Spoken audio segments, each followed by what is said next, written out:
안녕하세요. 오늘 우리가 함께 파고들어 볼 주제는 바로 교리 없는 설교예요. 마음을 따뜻하게 하고 위로해주는 그런 설교 듣기만 해도 참 좋잖아요. 그쵸? 특히 이렇게 바쁘고 힘든 세상 살다 보면 이런 메시지가 더 끌리는 건 어쩌면 당연한 일일 거예요. 그런데 말이죠. 만약 그 달콤함 속에 숨겨진 위험이 있다면 어떨까요? 자, 지금부터 그 이야기를 한번 시작해 보겠습니다. 그래서 바로 이런 질문부터 던져보고 싶어요. 마음을 위로하는 설교. 이게 과연 항상 좋은 걸까요? 우린 보통 그렇다고 생각하기 쉬운데 오늘 살펴볼 자료는 여기에 대해 아주 중요한 물음표를 던지고 있습니다. 바로 이겁니다. 이 슬라이드가 오늘 이야기의 핵심적인 대립 구도를 딱 보여주는데요. 한쪽은 순간의 기분을 좋게 만드는 감정적 위로, 다른 한쪽은 우리 삶이 흔들리지 않게 기반을 꽉 잡아주는 진리의 틀. 이 둘의 차이가 과연 무엇인지 알아보자는 거죠. 네, 맞아요. 이런 설교들은 분명히 매력적으로 들려요. 따뜻하고 당장 힘이 되는 것 같죠?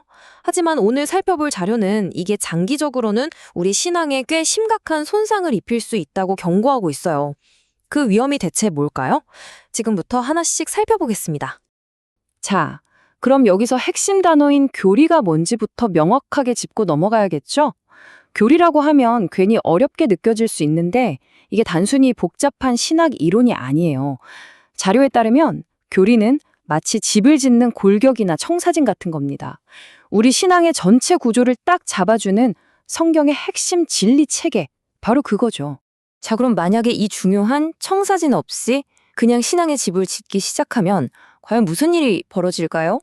오늘 살펴볼 자료에서는요, 바로 이 뼈대가 빠졌을 때 생길 수 있는 아주 구체적이고 또 심각한 위험, 딱 6가지를 짚어주고 있습니다. 그 6가지 위험이 바로 이겁니다.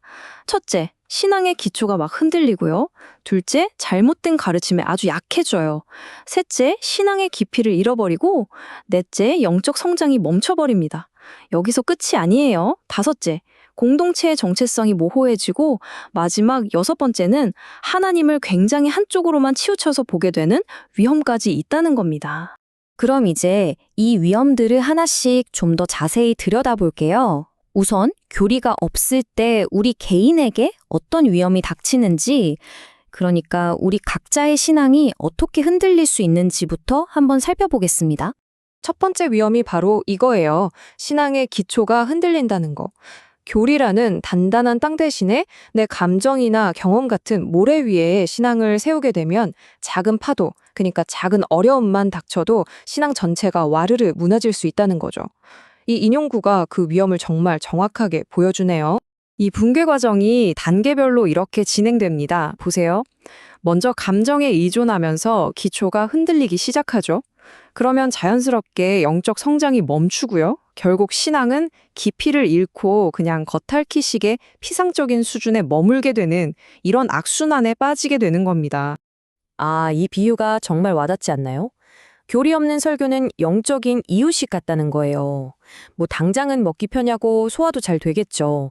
하지만 죄, 은혜, 구속 같은 단단한 음식, 즉 깊이 있는 진리가 없으면 영적으로는 절대 자라거나 성숙해질 수 없다는 뜻입니다. 자, 지금까지는 개인의 문제였다면요. 이제 시야를 좀 넓혀보죠.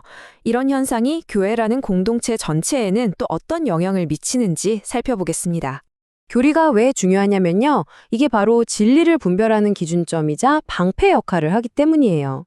이 기준이 없으면 어떻게 될까요?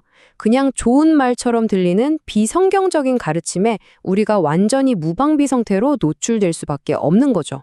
뭐가 진짜고 가짜인지 판단할 능력을 상실하게 되는 겁니다. 그리고 이게 정말 중요한 지점인데요.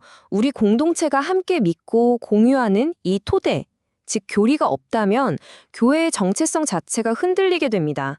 결국 교회가 가진 그 특별하고 고유한 목적을 잃어버리고 그냥 좋은 사람들끼리 모이는 사교 클럽처럼 변질될 수 있다는 아주 강력한 경고인 셈이죠. 자, 이제 가장 근본적이면서 어쩌면 가장 궁극적인 위험에 대해 이야기해 볼 시간입니다. 그건 바로 우리가 믿는 하나님에 대한 이해 자체가 틀어져 버리는 문제예요. 이 차트를 한번 보세요. 문제가 아주 명확하게 보이죠? 교리 없이 하나님의 사랑 같은 특정 속성만 계속 강조하다 보면 그분의 거룩함이나 공의 같은 다른 중요한 속성들은 점점 작아지거나 아예 잊히게 됩니다. 이렇게 되면 우리는 하나님을 온전히 아는 게 아니라 그냥 내가 보고 싶은 부분만 골라보는 불균형한 신앙을 갖게 되는 거죠. 그러니까 핵심은 바로 이거예요. 교리는 우리가 하나님의 이 다양한 속성들을 어느 한쪽으로 치우치지 않고 균형 있게 이해하도록 도와준다는 겁니다. 이걸 통해서 우리는 우리가 만들어낸 축소된 신이 아니라 성경이 말하는 그 완전하신 하나님을 제대로 경배할 수 있게 되는 거고요. 자, 지금까지 문제점들을 쭉 살펴봤으니까요. 이제 가장 중요한 건설적인 해결책으로 넘어가 봐야겠죠. 어떻게 하면 이 모든 위험을 피하고 정말 견고한 신앙의 집을 지을 수 있을까요? 오늘 이 분석의 결론을 이끌어낼 질문입니다. 이 모든 걸 종합해 봤을 때 튼튼하고 오래가는 그런 지속적인 신앙을 세우기 위해서 가장 중요한 것, 그 핵심은 과연 무엇일까요? 네, 오늘 이야기의 최종 결론입니다. 교리라는 게요, 그냥 머리로만 아는 딱딱한 지식의 모음이 아니라는 거죠. 그게 아니라 바로 우리 삶과 신앙이라는 집 전체를 아주 단단하게 받쳐주는 진리의 뼈대라는 겁니다. 이 뼈대만 든든하다면 우리는 그 어떤 폭풍우가 몰아쳐도 흔들리지 않는 정말 깊고 풍성한 믿음을 경험할 수 있게 되는 거죠.